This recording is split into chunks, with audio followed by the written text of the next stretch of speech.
औरंगाबादचं नामांतर संभाजीनगर करण्याचा ठराव मंत्रिमंडळाच्या शेवटच्या बैठकीमध्ये घाईघाईने का होईना घेण्यात आला आणि त्याच्यावरून एक वादळ जाणीवपूर्वक औरंगाबादचे खासदार, आता संभाजीनगरचे खासदार MIMचे इम्तियाज जलील हे निर्माण करायचा प्रयत्न करत आहेत। मुळात या नामांतराला विरोध करणारे दोन पद्धतीचे ढोंगी लोक आहेत। एक ते आहेत की जे स्वतःला पुरोगामी म्हणून घेतात आणि विकासाचे प्रश्न कसे महत्त्वाचे आहेत आणि नामांतरानं काय साधणारे असं जे ढोंग करणारे तेच लोक आहेत ज्यांनी कधी काळी औरंगाबाद म्हणजे मराठवाडा विद्यापीठाच्या नामांतराचं मात्र हिरारीनं पाठिंबा दिला होता आणि ते कसं आवश्यक आहे आणि दलितांच्या अस्मितेचा विषय कसा आहे। म्हणजे तेव्हा ज्यांना अस्मितेचे विषय मोठे वाटत होते, दलितांना कुरवाळण्यासाठी डॉक्टर बाबासाहेब आंबेडकर मराठवाडा विद्यापीठ असं नामांतर किती आवश्यक आहे असं वाटत होतं, त्यांनी ह्याचं उत्तर दिलेलं नाही गेल्या 25-30 वर्षामध्ये विद्यापीठाचा दर्जा काय आणि किती सुधारला। तेव्हाचे तेच नामांतराचे पाठीराखे असलेले जे कोणी तथाकथित डावे लिब्रांडू आहेत ते आता औरंगाबादच्या नामांतराला मात्र विरोध करतात। ही एक कॅटेगरी त्याच्यातली। आणि दुसरे जे आहेत हे MIMचे खासदार जे आहेत, ही जी रजाकारी मानसिकता आहे की जे काहीच कारण नसताना बहुतांश हिंदूंच्या भावना ज्यांनी दुखवल्या अशा औरंगजेबाच्या नावाशी चिटकून बसलेले आहे। एक लक्षात घ्या की औरंगजेब किती चांगला आणि किती वाईट होतं तुम्ही कितीही सांगा, प्रत्यक्षामध्ये बहुतांश हिंदूंची ही जी भावना आहे की ज्याला कागदोपत्री पण पुरावे आहेत, प्रत्यक्ष दर्शनी पण पुरावे आहेत की ज्यांनी हिंदूंची मंदिरं नष्ट केली, हिंदूंवरती जिजिया करसारखा कर लावला आणि असंख्य पद्धतीने अत्याचार केले आणि ह्याचे पुरावे त्यांच्याकडच्या दरबारी कागदपत्रांमध्ये स्पष्टपणे आहेत, अजूनही आहेत।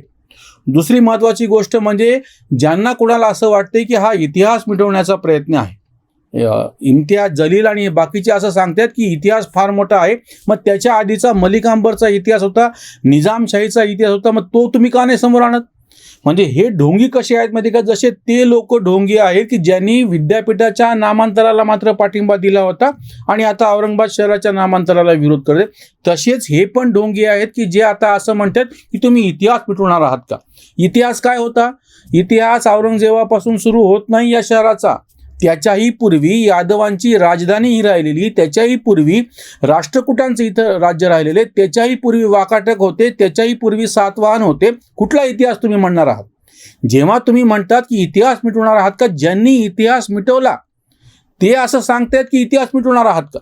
बरं, प्रत्यक्ष ह्या अक्षरशः शहराचाच विचार केला आणि तशा अर्थाने की पूर्वीच्या काळामध्ये हे शहर नव्हतं, राज तडाख असं त्याला एक नाव आहे, किंवा खडकी एक छोटंसं काय म्हणता येईल वस्ती होती म्हणून ठीक आहे, पण ह्याला जर शहराचं स्वरूप आणलं, ह्याला नियोजनबद्ध पद्धतीनं ह्याचा विकास करायचा प्रयत्न केला, जलव्यवस्थापन केलं, त्याला पूर्णपणे तटबंदी बांधली, दरवाजे बांधले, मग हे श्रेय निजामशाहीतल्या मलिक अंबरचं आहे।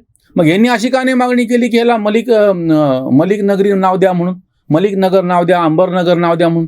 यांनी तसं नाही केलं। किंवा कुठलाही असा पुरोगामी मुस्लिम नाव ह्यांनी का नाही पुढे आणले की जे बाकीच्या हिंदूंना जवळचं वाटू शकेल? हे कशामुळे कट्टरपंथी औरंगजेबाच्या नावाशी अडून बसलेले आहे। त्या कबरीवरती औरंगजेबाच्या जाऊन फातिया पडायला कोण गेलं होतं?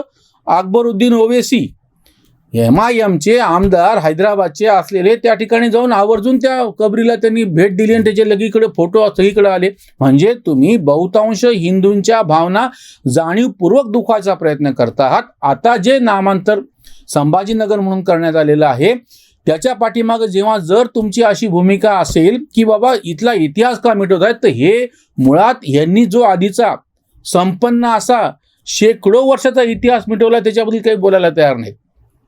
तुम्हाला 200-300-400 वर्षाच्या पूर्वीचा इतिहास म्हणजे औरंगजेबाच्याही आधीच्या बरं, औरंगजेबानी ह्या शहरामध्ये किल्लेसारखी एकच जेमतेम वास्तू बांधली होती, ती पण पडलेली आता।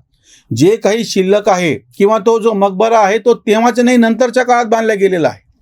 म्हणजे हे जर तुम्ही सगळं बघितलं तर औरंगजेबाचंच मुळात या शहराच्या या ठिकाणी तो फक्त दख्खनचा सुभेदार म्हणून होता हे सोडलं तर त्याचं काय कॉन्ट्रीब्युशन आहे। आणि दुसरी महत्त्वाची गोष्ट म्हणजे जर बहुतांश लोकांच्या भावना दुखावल्या गेल्या असतील, की ज्यांना साधं ईश निंदा केली या नावाखाली, ब्लास्फेमी नावाखाली नुपूर शर्मा प्रत्यक्षामध्ये तिनं काहीच म्हणलेलं नाही आहे वेगळं, तरीही हे अस्मिता दुखावल्याचे टेंबे मिरवतात. इथं प्रत्यक्ष अस्मिता दुखावलेली आहे. आणि या MIMचा जरा एकदा इतिहास, हे दुसरा इतिहास सांगतात ना, यांचाच इतिहास जरा तपासून पहा. 1927ला नवाब महबूब नवाज सिकंदर असे किल्लेदार असं त्यांचं नाव आहे, त्यांनी स्थापन केलेला हा पक्ष आहे. 38ला बहादूर यार जंग याचे अध्यक्ष झाले. जेव्हा हैदराबाद मुक्ती संग्रामाची चळवळ स्वामी रामानंद तीर्थ यांच्या नेतृत्वात सुरू झाली, तेव्हा बहादूर यार जंग या MIMचे खासदार अध्यक्ष झालेले होते.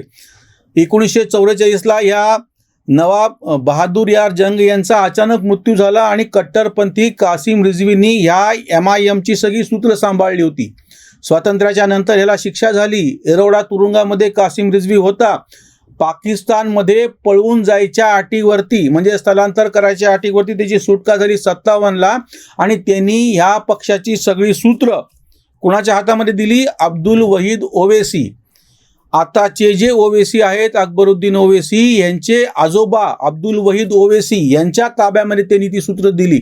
अब्दुल वहीद ओवेसींनी 1975ला सुलतान सलाउद्दीन ओवेसी यांच्या ताब्यामध्ये दिली, की जे असदुद्दीन ओवेसीचे वडील होते. आणि त्याच्यानंतर असदुद्दीन ओवेसी म्हणजे पणजोबा, आजोबा, वडील आणि आता हे 4 पिढ्यापासून यांचा कब्जा आहे त्या पक्षावरती, की जो कट्टरपंथी कासिम रिझवीनी चालवलेला पक्ष आहे. आणि यांनी यांच्या वेबसाईटवरून मागचा सगळा इतिहास जाणीवपूर्वक मिटून टाकला, कारण की यांना ते नको आहे. आणि 57च्या पासून यांचे आजोबा होते तेव्हापासून मात्र पुढे सांगायला सुरुवात केली. बरं, जुनं तर सुद्धा जाऊ द्या. जेव्हा इम्तियाज जलील औरंगाबाद शहरातून आमदार म्हणून निवडून आले, त्याच्यानंतर या ठिकाणी 17 सप्टेंबरला शासकीय झेंडावंदन होतं. मराठवाडा मुक्ती संग्राम म्हणजे मूळचा जो हैदराबाद मुक्ती संग्राम लढा होता, त्याच्यामधून मराठवाडा प्रदेश आणि चंद्रपूरचा एक तालुका राजुरा विदर्भातला, या ठिकाणी 17 सप्टेंबरचं झेंडावंदन सगळ्या स्वातंत्र्य सैनिकांनी झगडून शासनाकडून मागून घेतलं. म्हणजे याला तितकंच महत्त्व आहे. 26 जानेवारी, 15 ऑगस्ट, जसं 1 मे महाराष्ट्र दिन, तसंच तेवढंच महत्त्व 17 सप्टेंबरला आहे.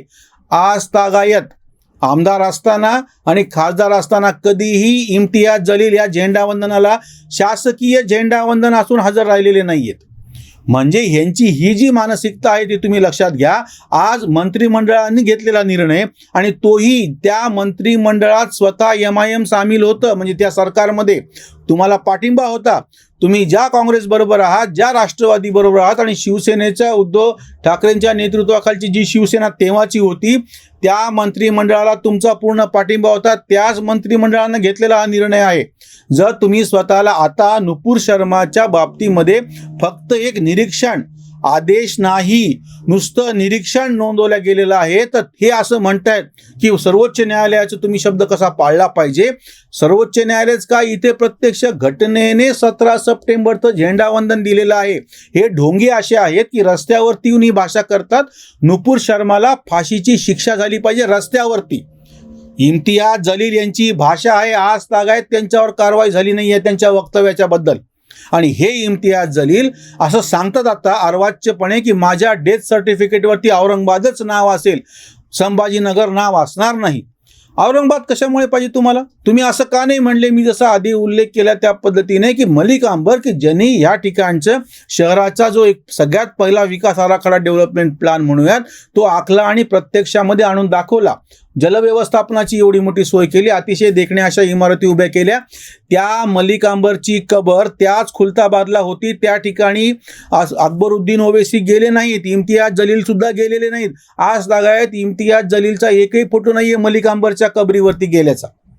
किंवा ज्या निजामाच्या दरबारी तुमचे जे कासिम रिझवीने अनन्वित अत्याचार करणारा त्या तो होता, त्याच निजामाची कबर त्याच औरंगजेबाच्या कबरीसमोर आहे.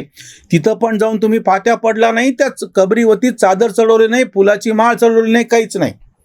म्हणजे यांचं ढोंग असं आहे की यांना असंही नाही की इथल्या इतिहासाबद्दल प्रेम आहे. इथल्या इतिहासाशी संबंधित निजामकालीन म्हणजे निजामी राजवट, निजामकालीन तेव्हाच्या निजामशाहीचे कितीतरी अवशेष आहेत, त्याच्याबद्दल हे कधी काही बोलत नाहीत. ज्या एका कादरी या ठिकाणी जे 2 दर्गे आहेत, कादरी किंवा चिश्ती त्या परंपरेतले दर्गे, तिथे कधी जात नाही ते. हे फक्त गेले कुठं की औरंगजेबाच्या कबरीवरती, आणि तेही बहुतांश हिंदूंच्या भावनांना जाणीवपूर्वक ठेच पोहोचवायची म्हणून. जे कोणी औरंगाबादच्या आताच्या नामांतराला विरोध करत आहेत, पहिला जो घटक मी सांगितला त्याप्रमाणे ते सगळे पुरोगामी की जे विद्यापीठाच्या नामांतरामध्ये हिरारीनं पुढे होते. आणि हे नामांतर झालं कसं पाहिजे. खरं तर तिथे एक व्यक्ती आणि दुसरा व्यक्ती असा संघर्ष नव्हता, एक धर्म आणि दुसरा धर्म असाही संघर्ष नव्हता. तेव्हाचे समाजवादी आनंद भालेराव असोत, गोविंदभाई श्राफ असोत किंवा नरहर कुरुंकर असोत, यांचं इतकंच म्हणणं होतं की मराठवाडा नावामागे व्यक्तीचं नाव नव्हतं, प्रदेशाचं नाव होतं, हिची अस्मिता आहे, तेव्हा हे बदलू नये. पण बाकीच्यांनी सगळ्यांनी इथे बाबासाहेब आंबेडकरांनी पहिलं महाविद्यालय कसं स्थापन केलं हा अस्मितेचा कसा विषय म्हणून ते नामांतर करायला लावलं. त्याच्या पाठीमागे हे सगळे होते. शरद पवार तेव्हा मुख्यमंत्री होते. मग आता हे सगळे लोक आता जेव्हा औरंगाबादचं नामांतर त्या शरद पवारांच्या राष्ट्रवादी काँग्रेस ज्या सरकारमध्ये त्या सरकारने नामांतर केलेलं आहे, मग त्याला कशासाठी आता विरोध करतायत. तुम्हाला ते नामांतर चाललं, हे नामांतर का चालत नाहीये. आणि इम्तियाज जलीलच्या नेतृत्वाखाली हे सगळे कट्टरपंथी जे आहेत ते ह्याचं उत्तर देत नाहीत की तुम्हाला जर कुठलं या शहराच्या इतिहासाची निगडीतच नाव पाहिजे तर तुम्ही मलिक अंबरचं नाव का नाही पुढे आणलं. तुम्ही कशासाठी औरंगजेबाच्या नावाशी चिटकून राहिलेले आहात. हे ढोंगी आहेत.